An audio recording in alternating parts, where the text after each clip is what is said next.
Est-ce que vous pouvez me dire si vous voyez bien mon écran, s'il vous plaît, et que vous m'entendez bien aussi?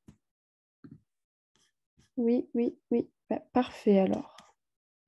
Du coup, on va commencer le cours. Avant de commencer le cours, je vais me présenter un peu. Du coup, moi, je m'appelle Alexia Mancy, je suis en troisième année de médecine et je suis la VP Pédalas. Du coup, c'est pour ça que je devais m'occuper des liens. J'ai deux autres co-VP, Solène Ichaud et Lucille Gassin. Je ne crois pas que vous les avez vus encore. Enfin, si Solène, vous l'avez vu pour la présentation du TAM et de la LAS. Aujourd'hui, on va faire un cours de biostatistique sur les liaisons entre deux variables qualitatives. J'ai essayé de rendre le truc assez interactif parce que je trouve que c'est mieux pour ce genre de cours avec des exercices et tout. Vous allez voir, j'ai mis des petits effets pour pouvoir que vous puissiez, genre, je vous poserai des questions, vous y répondez. Si vous y arrivez, je vais vous laisser le temps parce que bien sûr, c'est la première fois que vous voyez ce cours de votre vie et c'est pas forcément le plus simple. Je sais pas combien de temps il va durer. Il n'y a pas énormément de diapos, mais il est quand même assez conséquent. Donc, essayez de rester concentré. Du coup, j'ai essayé de rendre le truc le plus interactif possible pour que vous ne perdiez pas le fil, quoi. Mais du coup, voilà à peu près. Qu'est-ce que je peux vous dire d'autre sur le cours? Je voulais vous dire un truc, mais je ne sais plus. Bon, je vous dirai à la fin. Mais voilà, du coup, on va commencer le cours. Voilà. Donc, pour le sommaire, on va commencer avec les définitions de qu'est-ce qu'est une variable qualitative, les principes généraux de calcul. Ensuite, on va voir des exemples avec la comparaison d'une répartition observée à une répartition théorique. Il y a une faute. Je vais changer maintenant. Et la comparaison de plusieurs répartitions observées. On finira par ce qu'il faut absolument savoir. Ah oui, c'est ça que je voulais vous dire. Quand vous aurez accès au cours, vous allez voir que les profs, ils vous ont donné pour biostatistique un polycopier qui fait une centaine de pages. Il sera en PDF et du coup, vous n'aurez pas à écrire le cours. Vous aurez toutes les formules dessus. Il y a des exemples aussi à la fin. Vous avez aussi les diaporamas et il y a écrit, genre à chaque fin de partie, il y a écrit ce qu'il faut absolument savoir. Donc, j'ai juste mis ce que pour cette partie, il y avait écrit qu'il fallait absolument savoir. On va commencer par les définitions. Donc, qu'est-ce qu'une variable qualitative? Parce que je ne sais pas si vous avez déjà entendu parler de ce qu'est une variable qualitative. Une variable qualitative, c'est une variable qui se réfère à une caractéristique qui n'est pas quantifiable. Les variables qualitatives, elles contiennent des valeurs qui expriment une qualité, un état, donc une condition, un statut unique et exclusif comme le sexe, la couleur ou bien encore la catégorie socio-professionnelle. Donc, contrairement à le cours que vous avez eu la semaine dernière sur les variables quantifiables, là, ce n'est pas quelque chose qu'on peut quantifier. Du coup, comme vous pouvez voir les exemples, le sexe, on ne peut pas quantifier le sexe, on ne peut pas quantifier une couleur, on ne peut pas quantifier une catégorie socio-professionnelle, on ne peut pas quantifier, il y a d'autres exemples, hein, un avis sur, par exemple, j'arrive pas à parler, sur, comment on dit par exemple, une échelle par exemple, très bien à médiocre, ce genre de choses, c'est pas quelque chose qui est quantifiable avec des chiffres. Du coup, c'est ça qui est une variable qualitative. Mais comme vous avez pu le voir pour les variables quantitatives, les variables qualitatives, il y a deux types de variables qualitatives. Pardon. Il y a une variable qu'on appelle qualitative nominale et une variable qu'on appelle qualitative ordinale. Mais du coup, c'est quoi la différence entre les deux? Une variable qualitative nominale, c'est une variable qui a des valeurs qu'on peut pas ranger dans un type hiérarchique. Il n'y a pas une hiérarchie entre les éléments. Et par exemple, j'ai donné l'exemple de la couleur. Si par exemple on dit on est en train de classer 40 pommes et il y en a 10 vertes, 10 bleues et 14 j'ai dit 40 et 20 rouges, on ne peut pas les classer dans une forme hiérarchique, même s'il y a plus, c'est vrai, de, de pommes rouges, ça n'a rien à voir, c'est par rapport à ce qu'on cherche. Donc là, c'est la couleur. Donc on les range en fonction de la couleur et pas en fonction du nombre où il n'y a pas une hiérarchie entre le jaune, le bleu, le vert ou le rouge, pas du tout. Alors qu'une variable qualitative ordinale, on peut les positionner de façon hiérarchique entre les valeurs de la série. Par exemple, j'ai donné l'exemple du niveau de confort d'une chambre d'hôpital. C'est c'est une variable qualitative ordinale parce qu'on peut classer les valeurs en fonction du confort, de médiocre, correct, très bon, bon, bon, très bon. Et il y a une hiérarchie entre toutes ces valeurs. Du coup, il y a une hiérarchie qui se met en place entre les modalités définies sans pour autant qu'on puisse mesurer de façon infaillible le niveau de confort. Bien sûr, on peut pas. Cette fin de phrase, elle veut dire qu'on n'est pas. On peut pas. C'est pas vraiment. C'est pas comme une variable quantitative. On peut pas. Je vois plus mon écran. On peut pas la mesurer. C'est pas quelque chose qui. Parce que bien sûr, c'est les dires du patient. Et on peut pas être sûr de la valeur comparée à des chiffres. Mais voilà, c'est qu'est une variable qualitative ordinale. Néanmoins, les variables qualitatives, qu'elles soient nominales ou ordinales, elles sont toujours discrètes. Il y a un nombre fini ou dénombrable de valeurs, alors que les variables quantitatives, elles peuvent être discrètes ou continues. Continue, ça veut dire qu'elles vont...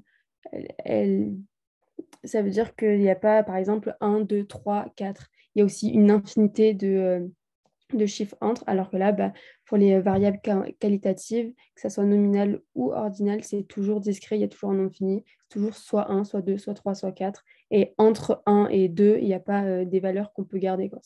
Comme vous avez pu voir, c'est soit médiocre, correct, bon, très bon, etc. Ah oui, et une des caractéristiques des données qualitatives à deux dimensions, donc le cours aujourd'hui, les modalités de deux variables qualitatives, elles permettent de constituer des classes exclusives auxquelles nous affectons chaque observation, généralement représentée sous la forme d'un tableau de contingence. Donc, je ne sais pas si vous avez déjà si vous avez déjà vu un tableau de contingence, mais ce cours, il est là pour ça. Du coup, au moment où vous allez avoir des exercices sur les variables, le lien entre deux variables qualitatives, il va falloir faire un tableau de contingence. Je ne sais pas si j'en ai mis un après, je ne me souviens plus. Voilà. Le tableau de contingence, qu'est-ce que c'est? Ça comporte deux parties. L'effectif dénombré pour chacune des modalités et les effectifs de chaque modalité d'un caractère, quelles que soient les modalités de l'autre caractère. Bon, ça c'est anecdotique, mais la dernière ligne sont appelées les marginales. Donc, par exemple, ici, dans un échantillon de 200 sujets, on a relevé la présence ou l'absence d'un signe clinique S et d'une maladie M. Donc là, on peut voir que si on regarde, il y a 90 personnes qui ont la maladie et le signe clinique. Néanmoins, il y a 30 personnes qui n'ont pas la maladie, mais qui ont ce signe clinique. Par exemple, ça peut être un truc tout bête, on va prendre l'exemple du Covid, mais par exemple, la maladie, on va dire que c'est le Covid, et le signe, on va dire que c'est de la fièvre. Il y a sur un échantillon de 20 sujets de personnes qui ont de la fièvre, il y en a 90 qui ont le Covid et il y en a 30 qui n'ont pas le Covid. Néanmoins, il y a aussi des personnes qui n'ont pas de fièvre, mais qui ont le Covid. Donc, c'est le 30 qui est juste ici. Mais il y a aussi des personnes qui n'ont pas de fièvre et qui n'ont pas le Covid. Évidemment, c'est ceux qui sont normaux. Et du coup, après, en bas, à chaque fois, il y a les totaux de chaque ligne. Avant de passer aux principes généraux, est-ce que vous avez bien compris ou est-ce que vous voulez que je réexplique des choses? Je suis allée un peu vite sur cette partie parce que ce n'est pas la plus importante, c'est juste pour des définitions, etc. Dans le cours, je n'ai pas forcément vu toutes les définitions, mais au moins, vous comprenez ce que c'est une variable qualitative et vous n'avez pas juste le mot comme ça. Et après, comme ça, je peux commencer aux exercices.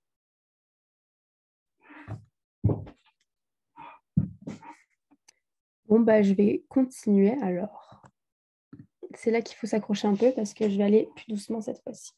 Du coup, les principes généraux. Il y a une façon de calculer la variable qualitative. Il y a plusieurs types de comparaisons. Je vais vous les montrer. Par exemple, la répartition observée une répartition observée à une répartition théorique, plusieurs répartitions observées. Et vous allez voir la différence dans les exemples. C'est vrai que là, ça peut paraître assez abstrait, mais c'est pas très compliqué de voir la différence entre les deux. Et il y a aussi l'étude de l'indépendance entre deux variables qualitatives. Je ne l'ai pas mis dans le cours, la dernière, parce que déjà dans le cours, ce n'est pas la partie la plus longue. Et en plus de ça, je me suis dit, les deux premières parties, c'est déjà pas mal.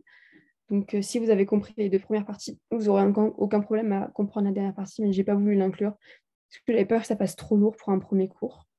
Du coup, c'est les mêmes choses à peu près à quelques différences près. Je les ai notées en rouge, les différences.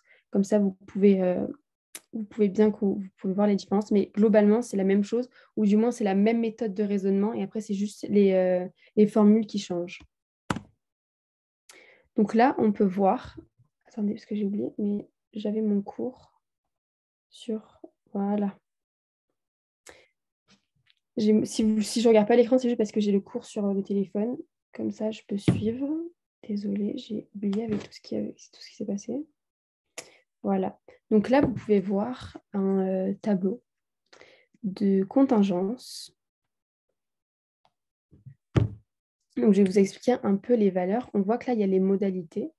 Donc là, il y a C1, C2. Ça, c'est assez abstrait, je vous avoue. Ce tableau, ça peut être bizarre pour vous, mais je vais essayer de vous expliquer le plus clairement possible. Donc, on va supposer qu'il y a une population théorique qu'on va appeler P1, P2, pour les différentes modalités, dans laquelle il y a un caractère qualitatif. Donc là, par exemple, j'ai donné un exemple après, vous verrez, mais on peut dire qu'il y a une population dans un hôpital et on va voir si cette population a une certaine maladie ou a un certain signe clinique.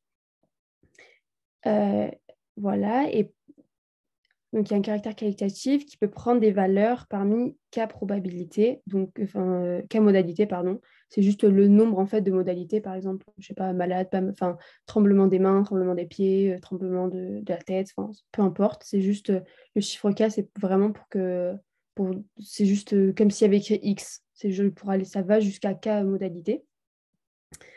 On va tirer au hasard N individus. Donc par exemple, je sais pas, 200. Et à partir de cette population, on va noter les effectifs observés qu'on va noter au 1, au 2, au 3, au 4, jusqu'à OK. Sachant que, ah oui, j'ai oublié de le dire, mais la somme de toutes les proportions théoriques est égale à 1. Et comme la somme de tous les effectifs observés est égale à n. Donc là, en gros, c'est comme une proportion théorique, c'est comme s'il y avait écrit 80%, 20%, au final, ça arrive à 1. Là, pareil, s'il y avait 100 et 100, n et que n est égal à 200, la somme de tous les effectifs observés, il est égal à n. Du coup, à 200, quoi. Et après, on a l'effectif théorique. L'effectif théorique, ça va être un échantillon de cette même population. Attendez. Je vais donner un exemple, ça va être plus simple, mais l'effectif théorique, c'est par exemple, là on avait dit que c'était dans un hôpital, et l'effectif théorique, ça va être, je dirais, la moyenne dans la région, par exemple, de ce même hôpital, de personnes qui ont des tremblements aux mains, des tremblements aux pieds, etc. D'ailleurs, ça c'est un petit peu tableau contingent, mais il y en a plusieurs, mais globalement, c'est juste pour vous montrer, vous verrez pour la répartition, pour quand il y a plusieurs répartitions observer, il y a plusieurs choses. Enfin, il y a une toute petite différence, mais vous verrez, je vous expliquerai tout au moment venu. Du coup, il y a l'effectif théorique et après, il y a ce qu'on appelle le qui 2. Le qui 2, c'est le calcul pour... c'est le calcul qu'on va utiliser lors des variables, du calcul des variables, des comparaisons des variables qualitatives. Et ce qui 2, il va se calculer avec la différence entre l'effectif observé et l'effectif théorique au carré divisé par l'effectif théorique de cette même modalité. Par exemple, là, ça va être l'effectif observé O1 moins T1, et T1, il se calcule N fois P1. L'effectif théorique, généralement, c'est des pourcentages. Donc, vous verrez si, par exemple, le pourcentage de l'effectif théorique, c'est 15%. Là, il y en a, je dirais, il y a, je sais pas, 50... par exemple, là, il y a 50%. Là, il y a 200 personnes. Vous faites 200 fois 0,5 pour avoir l'effectif théorique. Du coup, IT, c'est égal à N fois P1, donc le nombre total d'échantillons fois la proportion théorique. Au carré, il faut pas oublier le carré parce que des fois, vous allez voir que O1, il va être plus petit que T1. Et du coup, si vous avez un chiffre négatif, le carré, ça permet d'enlever ce chiffre négatif et vous n'aurez pas... si un jour vous vous retrouvez avec un chiffre négatif, c'est-à-dire que vous avez oublié le au carré, parce que ce n'est pas possible qu'il y ait un nombre négatif. Voilà. Ensuite, bon, ça, je vous expliquerai après. Il y a aussi ce qu'on appelle le degré de liberté. Il y a plusieurs façons selon... là, par exemple, c'est une variable quantitative. Enfin, c'est une comparaison entre une variable, du coup, une proportion, un effectif observé, un effectif théorique. Et le degré de liberté, il se calcule en faisant K-1. Le K, c'est du coup le nombre de modalités qu'il y a en entier. Par exemple, s'il y avait 3 modalités, ça aurait été 3 moins 1. Du coup, ça aurait été 2. Je vous expliquerai ça sert à quoi après le degré de liberté. Mais du coup, attendez, il y a une question, j'ai vu. À quoi correspond le M car il y en a 2 dans le tableau? Alors, le N, comme j'ai dit, c'est l'effectif total. Du coup, s'il y avait 200 personnes dans l'échantillon, eh ben, le N, ça aurait été 200, tout simplement. C'est la même chose. Là, oui, c'est vrai qu'il y a écrit que la somme aussi est égale à N, mais vous verrez, là, comme je vous dis, c'est très abstrait ce genre de choses. Je ne pense pas que vous comprenez beaucoup de choses, même si j'essaie d'aller doucement. Mais vous verrez que quand il y a des exemples, c'est beaucoup plus parlant et ça paraît moins gros. Voilà. Voilà. Donc, il y a ça. Ensuite, on a ce qu'on appelle une conclusion du test. Donc, après avoir calculé le K2, vous allez vous retrouver avec un chiffre. Parce que oui, le K2, du coup, pardon, c'est la somme, j'ai oublié de dire, ça c'est important, c'est la somme de tous les petits K2 que vous avez calculés là. Donc, vous allez calculer le K2 pour chaque modalité et ensuite, le K2 final, ça va être la somme de tous les petits trucs que vous avez calculés là. Et du coup, avec ce K2, vous allez avoir un chiffre. Et selon le chiffre que vous allez pouvoir conclure le test. Si le K2 il est inférieur au K2 avec la probabilité alpha et le degré de liberté, ça paraît bizarre ça, mais en fait, il faut juste, vous allez avoir un tableau, une table des matières et vous aurez juste à regarder en fait. Je vous ai montré à l'exemple, vous verrez ça comment on regarde, c'est tout bête, hein, franchement. Vous avez, là pour ça, vous n'avez rien à calculer, mais en gros, vous avez un tableau avec écrit degré de liberté, donc ça c'est votre degré de liberté pour ce truc, pour cet exemple-là. Vous avez le degré de liberté et ensuite après, vous avez une ligne avec le degré de liberté, une ligne avec le degré alpha. Et après, vous regardez pour le degré de liberté et le alpha. Le risque alpha, généralement, c'est 5%, donc 0,05. Et vous avez juste à regarder la valeur que ça fait. Et si cette valeur est plus grande que le K2 que vous avez calculé, alors on va conserver l'hypothèse HO. Donc cette hypothèse H0, ça veut dire que l'écart entre les deux effectifs observés et l'écart entre les effectifs observés et théoriques est dû aux fluctuations d'échantillonnage. Si par contre le K2 il est supérieur ou égal au K2 que vous avez dans la table des matières selon votre risque alpha et votre degré de liberté, alors on va rejeter H0 pour accepter HA au risque alpha. Donc vous verrez, ça paraît bizarre aussi. C'est compliqué ce genre de cours de ne pas faire juste de donner des définitions comme ça, c'est beaucoup plus parlant avec les exemples, vraiment. J'espère que je ne vous perds pas trop juste avec ça, mais après, vous allez voir, il y a des exemples. J'en ai fait plusieurs. Du coup, là, en gros, ça veut dire que l'hypothèse de départ, parce que HO, c'est l'hypothèse de départ, on va la rejeter pour accepter HA. Et HA, c'est l'hypothèse, vous allez voir, je vais vous montrer, avec l'exemple de la comparaison d'une... Déjà, est-ce que vous avez des questions avant ça? Si vous avez des questions, mais c'est pas K2. Oui, Ki2, pardon. Oui, c'est vrai. Pardon, c'est Ki2. On m'a envoyé un message. Oui, c'est le Ki2. Je ne sais pas pourquoi je dis le K2. Oui, oui, c'est le... Pardon, oui. Mince, comment on fait pour dire? Depuis le début, je dis K2, mais oui, c'est Ki2. Pardon. C'est pas K2. Bon, ça change rien, mais c'est juste moi. Je suis fatiguée, j'ai dit Ki2. J'ai dit K2 au lieu de Ki2. Pardon. Du coup, oui, comparaison d'une répartition théorique. je compte pas le risque 100% alpha de se tromper. En gros, cette phrase, elle est un peu bizarre. Je vous avoue, elle était dans le cours. Mais en gros, ça veut juste dire le risque alpha. Par exemple, tu as le risque alpha qui est égal à 0,05. Eh ben, cette phrase, en gros, ça veut dire que quand tu vas accepter HA, ça va être avec 5% de chance de se tromper. Le alpha, en fait, c'est égal à 0,05. Et du coup, 100 fois 0,05, c'est égal à 5%. Voilà, c'est juste ça. C'est vrai que la phrase a été écrite bizarrement, mais voilà, ça veut juste dire que si ton alpha, par exemple, il est égal à 0,5, oui, c'est ça. Si tu es égal à 0,5, tu auras 50% de chance de te tromper. Mais ça n'existe jamais. Généralement, on prend le alpha à 0,05, ce qui fait 5% de chance de se tromper. C'est juste la phrase, elle est écrite comme ça parce que ça dépend. Le alpha, parfois, il change. Mais globalement, ça veut juste dire ça. C'est juste le pourcentage. Tu fais alpha fois 100 et tu auras ton pourcentage.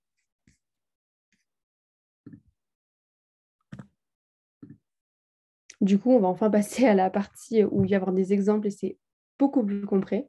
Et on va passer du coup comme je vous avais dit, il y a plusieurs façons de calculer il y a plusieurs manières de calculer selon les valeurs que vous avez.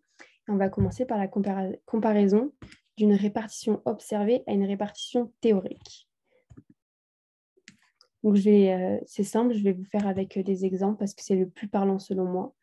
On va prendre l'exemple ici que dans un centre hospitalier A, on a observé 500 décès.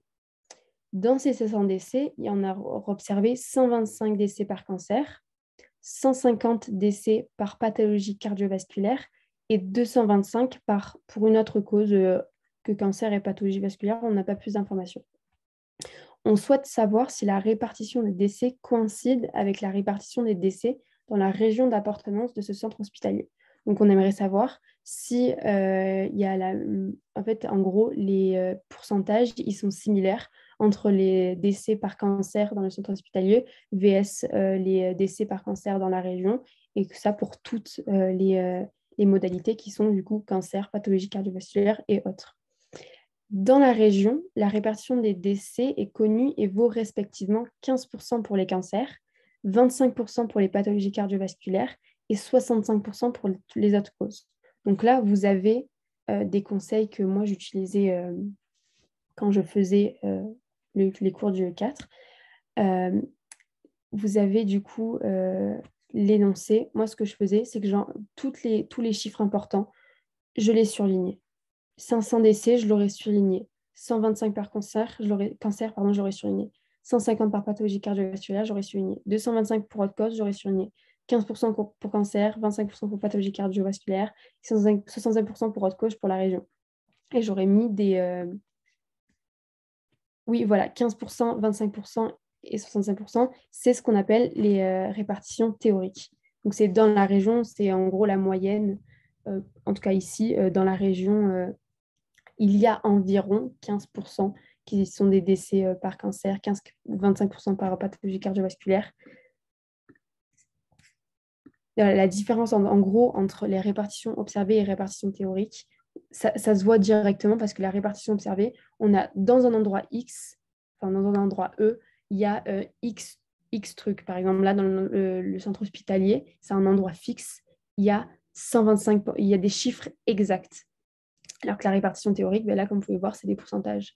Donc, ça peut pas être c'est pas quelque chose qui est observé vraiment, qui a été compté. C'est la répartition dans une région qui est, voilà, c'est une moyenne. On n'a pas de chiffre exact. On sait juste que dans la région, il y a à peu près 15% de décès par cancer. Et passer du temps à lire, enfin du temps, bien sûr, tout est relatif, mais à lire les énoncés pour pas vous faire d'erreur, pour pas faire d'erreur, parce que des fois, on peut échanger un 125 par un 150 et ça fausse tout le truc et ça peut être assez compliqué. Du coup, la méthode, maintenant, on a l'exemple, on va passer à comment faire pour calculer les Qui2. La première chose à faire que je vous conseille de faire, c'est faire un tableau de contingence. Vraiment, ça permet, s'il n'a pas été fait avant, bien sûr, des fois, il donne le tableau, des fois non. S'il n'a pas été fait, vous le faites direct. Comme ça, vous avez les idées au clair. Et c'est plus simple en fait pour vous et vous, au moins vous ne vous trompez pas. Là, du coup, j'ai fait le tableau. On va commencer du coup par le centre hospitalier. Ils avaient dit que par cancer, du coup, on met les 3 modalités là. Donc, il y a le cancer, les décès par cardiovasculaire et les décès autres.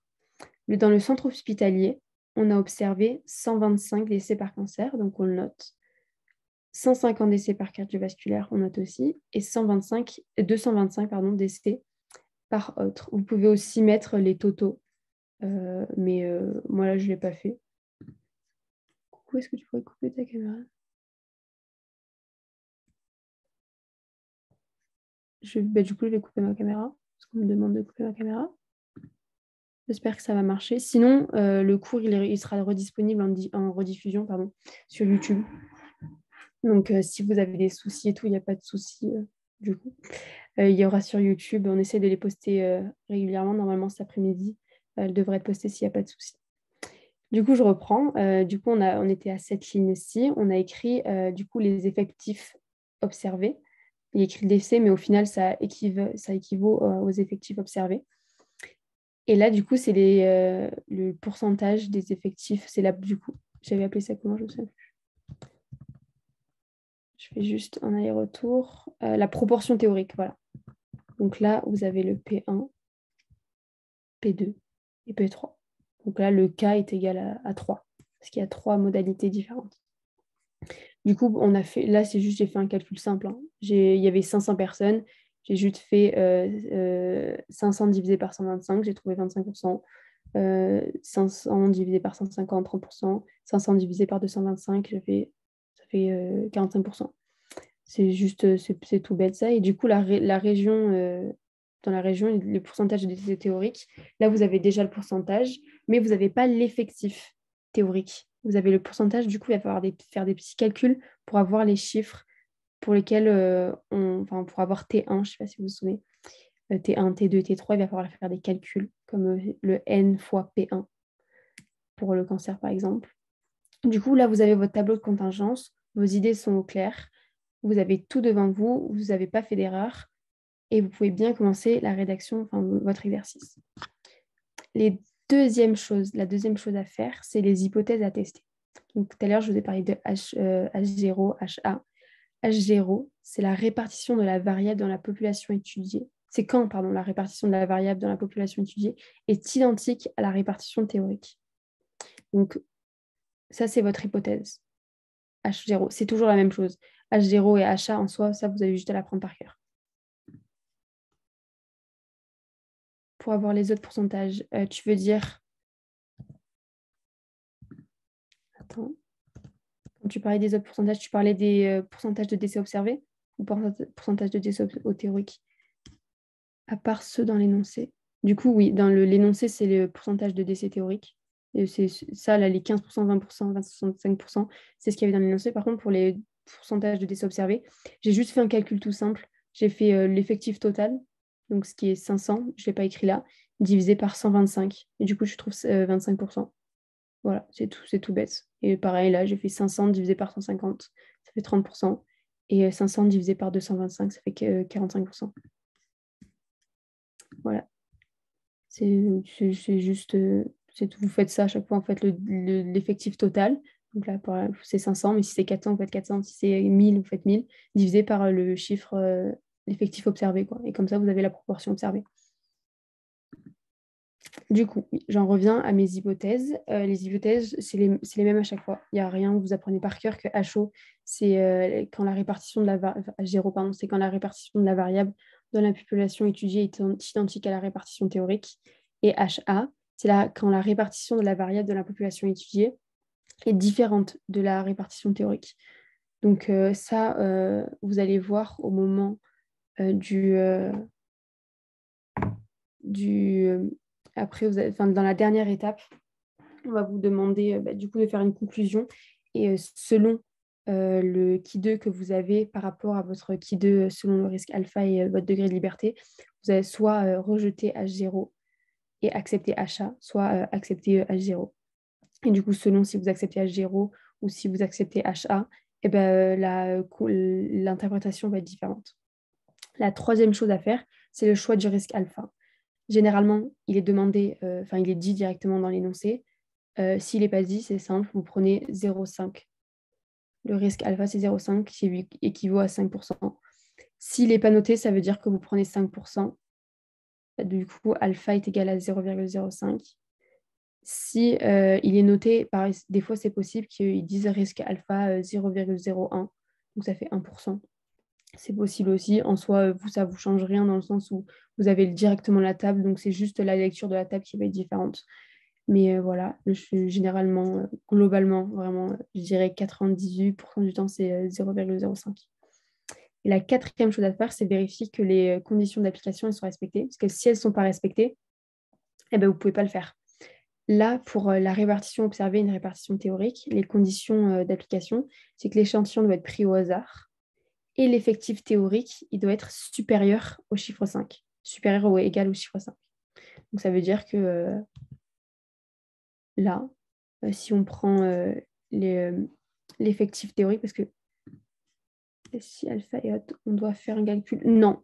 En fait, vous allez voir que le risque alpha, vous n'avez pas de calcul à faire à proprement parler. Enfin, vous avez juste à avoir une table. Je ne sais pas si on voit après. Je vais vous montrer. Mais vous allez avoir une table avec plein de chiffres. Il va y avoir écrit degré de liberté. Il va y avoir une grande ligne avec 1, 2, 3, 4, 5, 6, 7. Ensuite, il va y avoir alpha avec écrit alpha égale 1, je crois, et plein de chiffres. Et au bout d'un moment, il va y avoir écrit alpha 0,05. Et quand vous aurez à la fin votre qui 2, vous allez du coup regarder par rapport à votre qui 2. Par exemple, si votre degré de liberté est égal à 6, ben, vous allez juste aller au degré de liberté 6. Si votre risque alpha est égal à 0,05, ben, vous allez juste faire en fait l'intersection entre degré de liberté 6 et alpha 0,05 et vous allez avoir un chiffre. Je dis n'importe quoi, vous allez avoir, je sais pas, 14. Et après, vous comparez ce 14 avec votre qui 2 à vous. S'il est plus grand, s'il est plus petit, ben, ça va changer selon l'hypothèse qu'on rejette pas et qu'on accepte. Voilà, c'est juste ça. Mais en soi, vous n'avez pas de rien. Vous, la seule chose que vous avez à calculer, c'est du coup tous les effectifs s'ils ne sont pas donnés et le qui 2. C'est bon, j'ai été claire. Mais ça paraît bizarre, mais vous inquiétez pas, je vais vous montrer comment ça marche pour le risque alpha. Du coup, les conditions d'application je reprends, pour la répartition observée, la répartition théorique, il faut que l'échantillon soit pris au hasard et que l'effectif théorique soit supérieur au chiffre 5. Donc, en gros, c'est si par exemple, vous avez...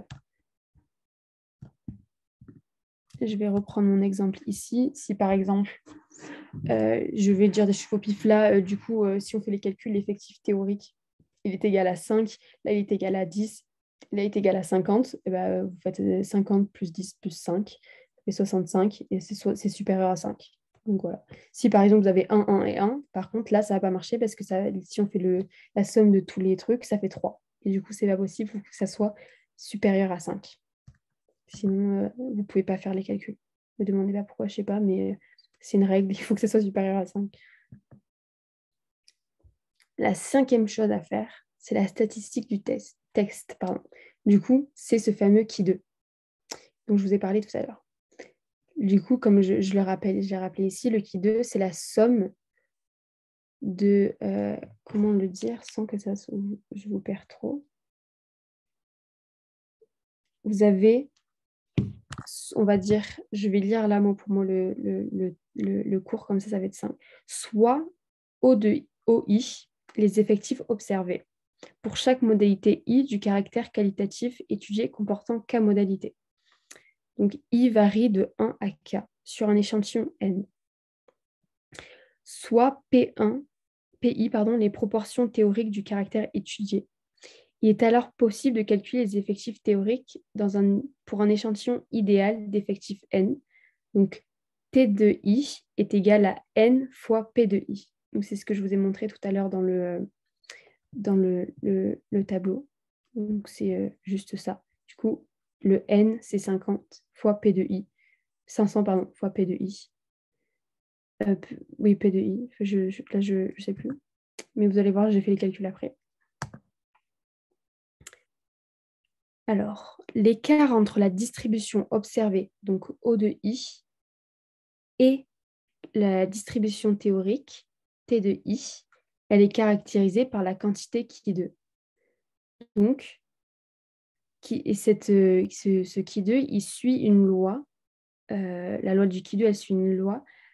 À degré de liberté est égal à K-1. Donc, c'est le degré de liberté dont je vous ai parlé. Si H0 est vrai, et à condition que tous les, les effectifs théoriques parce que ils sont supérieurs à 5, ce que je ne sais pas. Du coup, en gros, cette formule-là, il faut la connaître par cœur. Il faut que vous la sachiez. Vous faites à chaque fois O de I moins T de I divisé par T de I au carré, évidemment. Là, du coup, on n'a pas les chiffres exacts, mais ça, par exemple, si c'était, je ne sais pas, 50 là, ça aurait fait 125 moins 50 au carré divisé par 50. Il ne faut pas oublier qu'il faut, c'est la somme de tous les cas de I de chaque modalité. Les qui 2, pardon, de toutes les modalités. Donc là, par exemple, si vous aviez eu, vous faites 125 moins 50 divisé par 2, au carré divisé par 50, 150 moins x au carré divisé par x, 225 moins y au carré divisé par y. On a fait les calculs, je vais vous laisser faire les calculs après. Donc après avoir calculé du coup le qui 2, vous allez avoir un chiffre. Avec ce chiffre, vous allez pouvoir conclure sur votre test, faire une conclusion du test selon le qui 2. Du coup, si le qui 2, comme j'ai dit tout à l'heure, il est inférieur au qui 2 selon alpha et le degré de liberté, on va conserver H0. Si le qui 2, par contre, il est supérieur ou égal au qui 2 selon le risque alpha et votre degré de liberté, on va rejeter H0 pour accepter HA au risque alpha. Donc si là, par exemple, le risque alpha, c'est 0,05, c'est au risque de 5% de se tromper. Donc voilà. Ensuite, la dernière chose à faire, c'est détermination du degré de signification. Vous allez lire dans la table la valeur du qui2 de P, telle que qui2 est égal à qui2 de P selon le degré de liberté. Vous allez voir, c'est la même chose. Globalement, c'est exactement pareil que ce chiffre-là. Le qui2 de P, le qui2 de selon P et le degré de liberté, c'est la même technique pour faire le qui2 de alpha. C'est juste que c'est plus alpha, c'est le P. Généralement, P, vous allez voir là, c'est 0,01.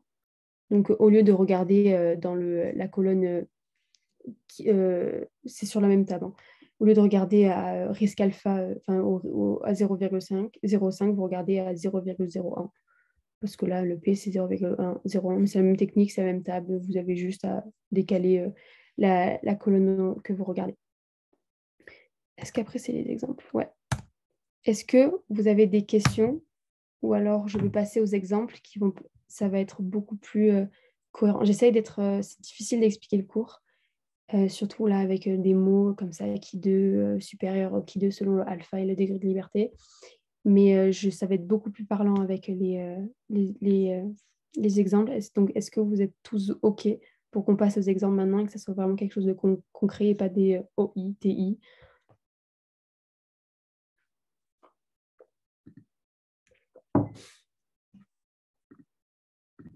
Du coup, revenons à notre exemple, beaucoup plus parlant.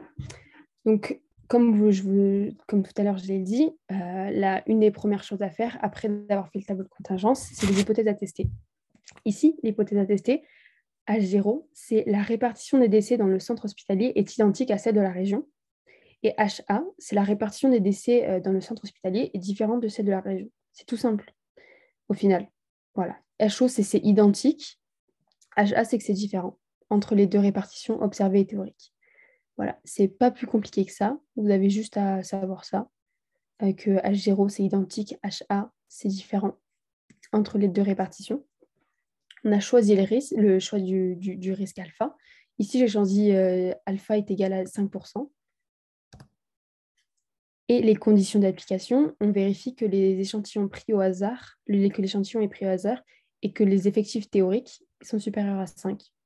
Donc là, on sait que c'est supérieur à 5 parce que les effectifs théoriques, je ne sais pas si vous vous souvenez, mais la somme de tous les effectifs théoriques, c'est égal à n. On avait n est égal à 500. Donc, n, c'est l'échantillon total. Du coup, voilà, on savait que 500, c'est très supérieur ou égal à 5. Donc, pour là, on n'avait pas de souci. Avant de commencer à faire, du coup, les calculs du qui 2, etc., il faut calculer l'effectif théorique, parce que je ne sais pas si vous vous en rappelez, mais on n'avait que les pourcentages théoriques et pas les effectifs théoriques. Du coup, je vous laisse calculer les effectifs théoriques vous-même et dès que vous avez la réponse, vous le mettez dans le chat. Il n'y a pas de... On s'en fiche si vous vous trompez, vous êtes là pour apprendre, c'est que la pré-rentrée, même s'il y en a qui viennent de passe et tout. Ça fait peut-être plusieurs mois que vous n'avez pas fait les cours. Le calcul est simple. Mais voilà, mettez les réponses dans la discussion. Et s'il y en a qui ne comprennent pas les réponses, enfin, mode son, et après, elles sont écrites les réponses. Hein. Mais comme ça, on est sûr que tout le monde a compris cette première étape, parce que c'est une étape vachement importante, même si c'est la première, et franchement, c'est la plus simple. Donc, je rappelle que le calcul du coup de l'effectif théorique, c'est l'échantillon total, donc ici 500, je l'ai remis parce que j'ai plus énoncé, fois la proportion théorique. Donc la proportion théorique, c'est une de ces deux-ci. Non, pardon, je dis n'importe quoi. C'est la proportion théorique, c'est il faut faire par rapport à ces chiffres-là. Donc vous faites les calculs et dès que vous avez trouvé, vous mettez le choix du... J'avais pas vu ta question, pardon, Fanny. Le choix du risque, il est donné, oui. Vous n'avez rien à trouver. Hein. Soit il est donné, donc là, pour le coup, c'était 5%, enfin 0,05, du coup, le risque alpha. Soit il vous les donné, genre, vous avez vraiment... C'est juste un chiffre, en fait. C'est vrai que c'est compliqué à comprendre comme ça. Mais... J'arrive pas à décaler le truc. Pardon. Du coup, oui, il est donné. Là, je vous l'ai donné, c'est 0,5%, mais... vous n'avez rien à calculer en soi. Soit il est dans l'énoncé, et si je vous l'ai dit, franchement, globalement, il est dans l'énoncé. Hein, mais s'il n'est pas dans l'énoncé, vous prenez 0,5, donc 5%. Et voilà. Il n'y a rien de plus compliqué. Vous n'avez rien à calculer pour le choix du risque alpha. C'est juste un chiffre qui va vous servir juste après dans quelques étapes plus tard.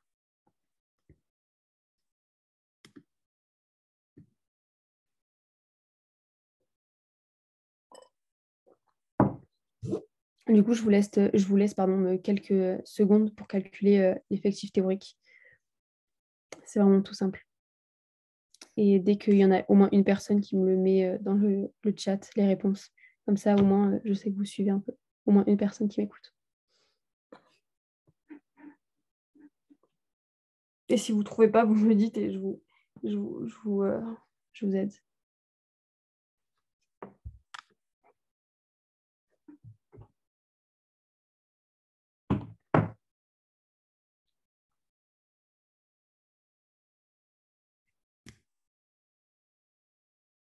Est-ce que, Rosalba, du coup, tu peux nous dire euh, les, euh, les calculs que tu as fait parce que, pour être sûr que c'est bien ça, parce que là, je t'avoue que je n'ai pas les chiffres, j'ai pas pris les chiffres par cœur, mais je pense que c'est ça, oui. Comme ça, tout le monde peut bien comprendre ce que tu as fait pour trouver ces chiffres-là, s'il te plaît.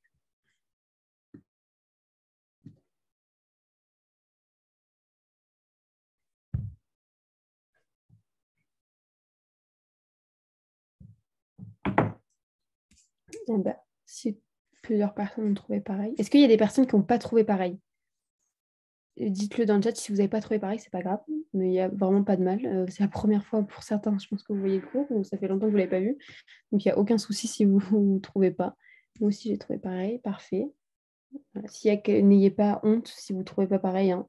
Vraiment, on a tous des galères, c'est pas forcément les cours les plus simples, bien au contraire. Donc je préfère que vous me le dites maintenant. Comme ça, j'explique bien à l'oral on essaie de comprendre votre erreur pour que vous ne la refaites plus. Moi, je me souviens, quand j'étais en PACES, ouais, c'est ça, exactement, Rosalba. Quand j'étais en PACES, c'était au moment où je me trompais et que j'allais voir le tuteur, enfin, quand je ne comprenais pas quelque chose et que j'allais voir le tuteur, que je me souvenais le plus. Donc, si vous pouvez, dès que vous avez la chance, et franchement, même quand tu te trompes devant tout le monde, la plupart du temps, tu t'en souviens de ton erreur et tu ne fais plus jamais la même erreur deux fois. Donc, il n'y a que du bon à dire, des erreurs que vous faites ou ce que vous ne comprenez pas dans le truc. Bon, bah, vu que je vois qu'il y a quand même pas mal de personnes qui ont compris, du coup, on va passer à la suite. La statistique du test, maintenant, c'est à vous. J'espère que vous avez une calculette auprès de vous. Je vais vous laisser quelques minutes pour faire les calculs. Mais si vous n'avez pas de calculette, prenez une calculette, comme ça, c'est plus simple. Donc, comme vous l'avez trouvé pour la plupart, je pense, s'il y en a vraiment, s'il y en a qui n'ont pas trouvé, vous me le dites et comme ça, on essaye ensemble. Du coup, l'effectif théorique, il faut aller faire l'effectif total selon la proportion théorique.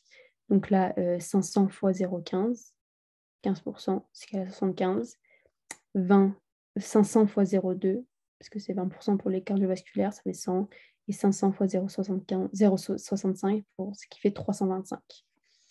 Maintenant que vous avez tout, tout ce dont vous avez besoin pour calculer, vous avez l'effectif observé, vous avez l'effectif théorique, vous avez l'effectif total, vous pouvez calculer le Q2 de chaque modalité et ensuite calculer, faire la somme de tous les Q2.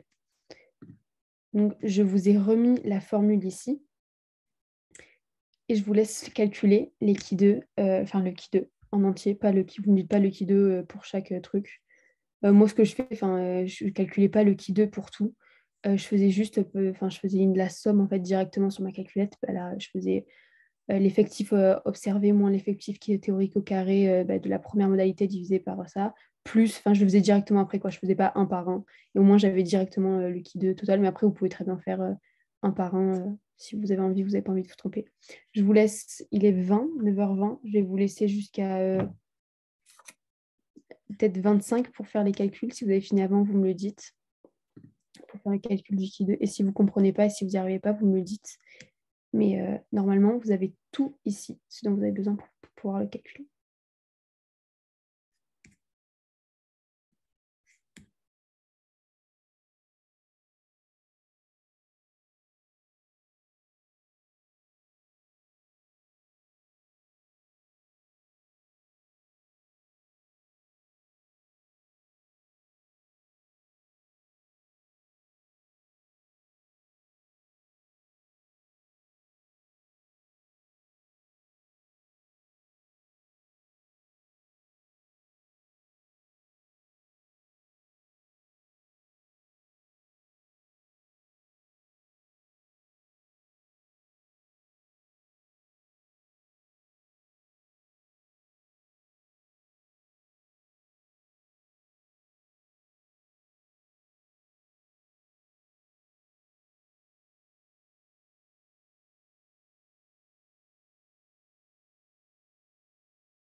est-ce qu'il y en a qui ont réussi à trouver quelque chose ou pas? Que ce soit juste ou pas, au moins vous me dites si vous avez réussi ou si vous mettez juste oui ou non. Et comme ça, on corrige ensemble maintenant, parce que l'heure commence à tourner. Il reste une bonne partie du cours.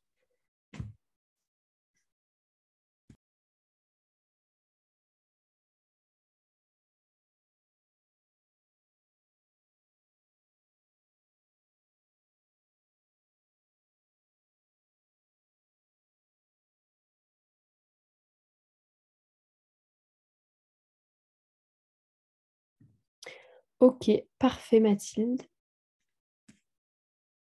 Oui, les chiffres sont pas exacts, évidemment. Alors, qu'est-ce que moi j'ai trouvé? Eh ben, j'ai trouvé 89,10. Comme si vous n'avez pas trouvé ça, dites-le en commentaire et on essaye de voir. De toute façon, j'ai mis bien le détail du calcul.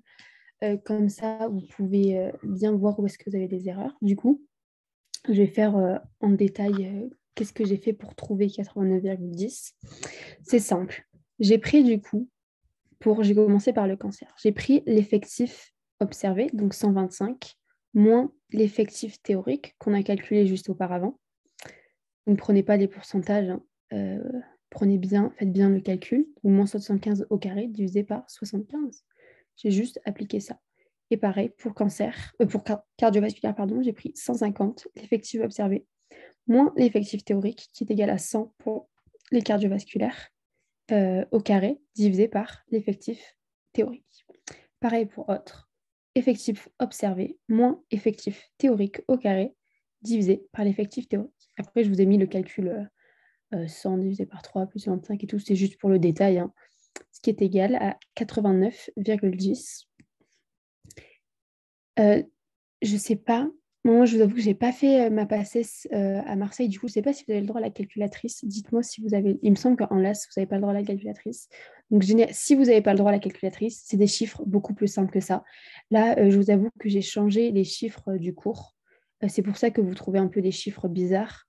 Mais si vous avez la calculatrice, c'est nickel et vous faites les calculs normaux. Mais si c'est pas, là, vous n'avez pas le droit à la calculatrice, c'est des chiffres beaucoup plus simples et vous ne trouvez pas des 100 sur 3, vous trouvez plus des trucs genre sur 25, des trucs simples à calculer et que vous pouvez faire de tête, quoi. Normalement, non, voilà, ça sera des chiffres beaucoup plus simples que ça et ça sera à peu près des trucs ronds, quoi. Ça, comme ça, c'est beaucoup plus simple à calculer de tête. Ou sinon, si vous n'arrivez pas, moi, ce que je me souviens, ce que j'avais fait, j'avais réappris littéralement à poser des multiplications et à poser des divisions et je le faisais vite fait parce que je vous avoue que je ne savais plus faire depuis le temps, j'en avais plus fait depuis genre la primaire et avec la calculette. Du coup, et du coup, ça servait à quoi de calculer les pourcentages des décès observés? En fait, en vrai de vrai, les pourcentages des décès observés, oui, sinon qu'ils avons calculé. En vrai, là, je vous avoue, j'ai suivi le truc du cours, hein, mais là, pour le coup, ça ne servait pas à grand-chose. Mais voilà. C'est juste pour avoir une idée, quoi. Ah, attendez. Oui, non, là, ça, en vrai, c'est pour vous montrer si, par exemple, vous avez un pourcentage vous avez que le pourcentage de la répartition observée, vous faites le calcul pour trouver 125, quoi. Mais oui, là, j'avoue que ça servait un peu à rien. Je ne comprends pas, c'est énorme, non? 89. Du coup, il y a Mathéo qui m'a envoyé un message en privé. Oui, c'est énorme, mais en soi, ça veut rien dire, c'est pas un pourcentage, c'est un chiffre, ça n'a pas d'unité en fait, le qui 2. Du coup, c'est juste un chiffre lambda, entre guillemets. Euh, et en soi, ça peut être 1000 comme ça peut être 3. Il y a pas de normalité comparé à ça, c'est juste pour calculer, mais voilà. Je t'avoue que ouais, c'est 89, c'est vrai que c'est un grand chiffre, mais en soi, ça ne veut rien dire. Ce chiffre, en fait, vous allez voir à l'étape d'après, ça va juste permettre de calculer, pour pouvoir rejeter ou non l'hypothèse par rapport au qui 2 selon alpha et le degré de liberté. Oui, du coup, le degré de liberté, vous l'avez un peu spoil tout à l'heure. Il faut faire, je vous rappelle la formule, c'était genre un V bizarre, moins le nombre de modalités, donc K, moins 1. Donc, c'est-à-dire, je ne redirai pas parce que je crois que j'ai dit n'importe quoi. C'est le K, donc le nombre de modalités moins 1. Mais attention, c'est que pour la répartition observée, la répartition théorique. Quand vous allez voir, quand il y a plusieurs répartitions, observer, ça ne sera pas ça le calcul pour le degré de liberté. Bon, il n'est pas franchement différent, mais ce n'est pas la même chose. Donc là, par exemple, on a 3 modalités selon le cancer, selon le cardiovasculaire, les décès cancer, décès cardiovasculaire et décès autres. Donc 3 moins 2, 3 moins 1, pardon, est égal à 2. Du coup, voilà, pour le degré de liberté, et ça va nous servir pour l'étape juste d'après. Donc, après que vous avez calculé le qui 2, n'oubliez pas de calculer le degré de liberté, parce que sinon, vous ne pourrez pas faire la deuxième étape, enfin la dernière étape, la conclusion du test.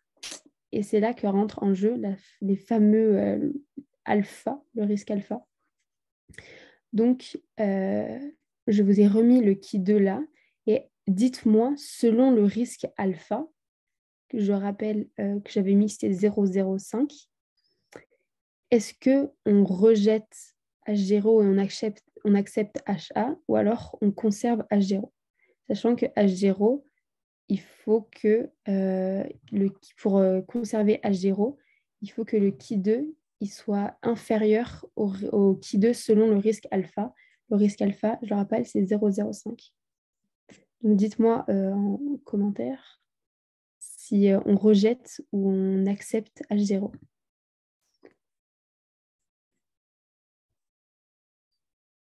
Voilà, donc voilà, on rejette, c'est supérieur, donc on rejette H0 exactement. On voit que 89,10, c'est supérieur au Ki2 selon la modalité alpha et le degré de liberté. Donc en fait, comme je vous l'ai dit tout à l'heure, c'est tout bête. Bon là, j'ai juste mis la table selon le degré de liberté, sinon franchement, c'est juste la table qui nous intéresse à nous, sinon franchement, c'est énorme. Mais vous inquiétez pas, vous l'aurez pour le concours. Du coup, là, le degré de liberté est égal à 2. Le risque alpha est égal à 0,05. Et en fait, c'est tout bête. Vous faites l'intersection des deux. Si le degré de liberté, ça aurait été 0,01, eh ben, vous aurez fait, pardon, si le degré de liberté, ça aurait été 2, le risque alpha 0,01, ben, vous aurez pris 9,21. Voilà, c'est tout simple à faire. Et c'est pareil pour après le degré de signification. Du coup, oui, voilà, du coup, un commentaire. Comment on sait c'est quoi le degré de liberté encore, s'il te plaît? Alors, il n'y a pas de souci, le degré de liberté, pour la répartition observée à la répartition vs la répartition théorique, tu fais... Attends.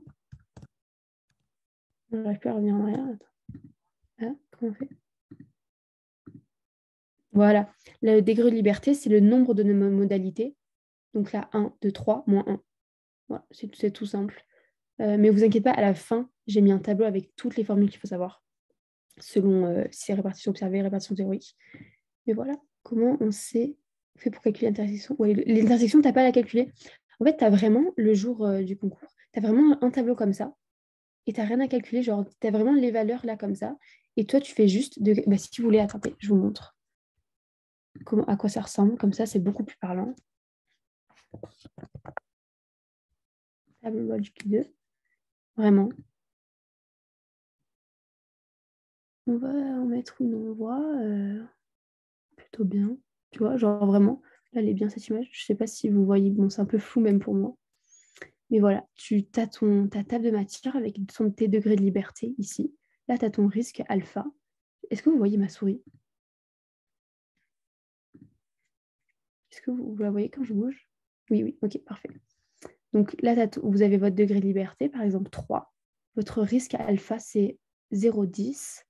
Et bien là, ça aurait été 6,25. C'est tout simple à faire, vraiment. Et c'est pareil pour après la détermination du degré de signification. Bon, vous avez vu la réponse, mais c'est pas grave. Si notre degré de liberté, ça aurait été 8 et notre risque alpha, il aurait été de 1%, ben là, ça aurait été 20,09. Voilà, c'est vraiment tout simple. Vous n'avez rien à calculer, vous avez une table et juste vous regardez les deux trucs. Elles sont pas très... J'avais regardé hier, mais c'était pas très bonne qualité. Voilà, c'est tout simple, là, degré de liberté. Donc c'est le genre de levé bizarre. Votre 0,5, 12,59. Voilà. Pour le 6, mais si ça aurait été pour le 2, 5,99. Voilà, c'est vraiment tout simple. Et ça, vous l'avez le jour du concours. Du coup, revenons-en à la diapositive. Voilà, bon, bah, je vous ai spoilé le degré de signification. Pourrais-tu rappeler c'est quoi encore le degré de signification? Oui, je vais vous rappeler ce que c'est le degré de signification. De signification ou de liberté? Parce que je n'avais pas encore parlé du degré de signification. Signification, ok, il n'y a pas de souci. Alors, du coup, après avoir fait la conclusion du test, du coup, je finis pour la conclusion du test d'abord. Du coup, on a vu que le Ki2 il était supérieur au Ki2 selon alpha égale 1. Donc, je rappelle, c'est 5,99. Donc, on en conclut au risque de 5%, parce que alpha, c'est 0,5. Du coup, ça fait 5%, que la répartition observée des décès dans le centre hospitalier est statistiquement, et c'est important, différente de la répartition théorique de la région. Statistiquement, là, selon nos calculs, selon cet échantillon-ci, c'est différent, mais il est possible qu'avec un autre échantillon, ce ne soit pas différent. Du coup, voilà pour la conclusion. Et après avoir fait la conclusion, vous déterminez le degré de signification. Encore une fois, c'est tout simple. Tu prends ton Ki2. Si, et vu que, voilà, comme Ki2, voilà, je me rappelais, tu compares en fait ton Ki2 à ton Ki2 selon le risque P de degré de liberté et son degré de liberté. Là, par exemple, le P, bon là il y a écrit alpha, mais on a décidé que c'était 0,01 et tu regardes que 89 c'est supérieur à 13,81. Du coup, on dit que P, le degré de signification, il est supérieur à 0,01. Du coup, c'est significativement la différence est significative. Est-ce que vous avez compris? Ça, j'avoue que bon, après, franchement, ça, c'est pas le plus important. Déjà, si vous savez faire ça, vous savez finir ça. En fait, c'est exactement la même méthode que pour calculer la conclusion du test. En fait, vous faites exactement la même méthode. Là, on avait pris alpha, c'était 0,5. Pour le P, on avait pris 0,01. Et voilà. Et là, bon, normalement, si je dis pas de bêtises, la table des matières, elle va un peu plus loin et tu prends le dernier chiffre de la table des matières.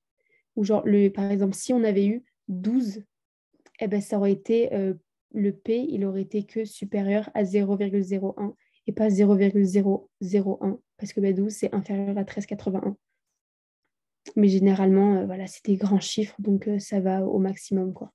Mais c'est vrai qu'il est possible. Tu prends le chiffre qui est le plus... voilà, comme j'ai dit, si c'était 12, ça aurait été 0,01. Mais ça n'aurait pas été 0,01 et pas 0,001. Tu peux expliquer à nouveau, s'il te plaît. Du coup, pour le degré de signification, on fait la même méthode que pour la conclusion du test avec alpha. Tu vas prendre ton 89,10 et tu vas le comparer aux valeurs que tu as dans ta table. Bon, là, on n'a que la table, on a une table toute petite. Donc, c'est pas... normalement, la table est beaucoup plus grande. Mais tu vas prendre ton chiffre, 89,10, pardon, j'ai galéré, et tu vas voir dans ta table s'il y a un chiffre auquel il va... Par exemple, tu vas regarder dans ta table, j'essaie d'expliquer dans ma tête. Tu vas prendre la ligne ici, là par exemple, et tu vas voir que 89,10, c'est supérieur à toutes les valeurs qu'il y a dans ta table. Du coup, tu vas prendre la dernière valeur qu'il y a dans ta table et tu vas dire que le degré de signification, il est supérieur à 0,01.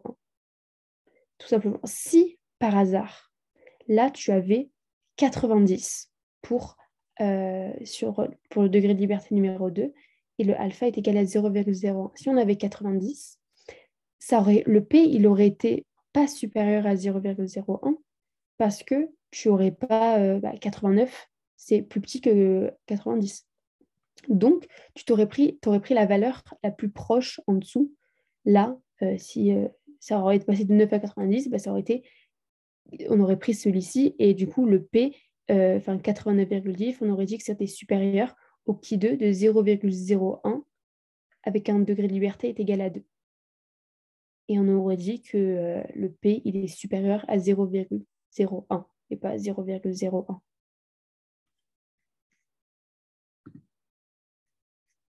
Voilà, c'est tout simple. C'est la même méthode, mais voilà, tu prends le chiffre qui est le dernier. Enfin, tu regardes s'il y a un chiffre qui est plus grand.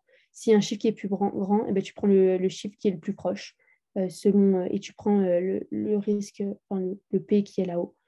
Voilà, c'est tout simple. Mais généralement, voilà, quand c'est des gros chiffres comme ça ne dépasse pas forcément et tu prends le dernier chiffre de la table, quoi. Et c'est pour montrer que, que la différence est statistique, significative. Voilà, pardon. Et elle est significativement différente. Du coup, on a fini, il me semble. Ouais, on a fini pour la répartition, observer la répartition théorique. Est-ce que quelqu'un a des questions? Bon, il nous reste 20 minutes. Je vais essayer d'être rapide, mais sans trop être rapide. Est-ce que quelqu'un a des questions ou je peux passer à la suite?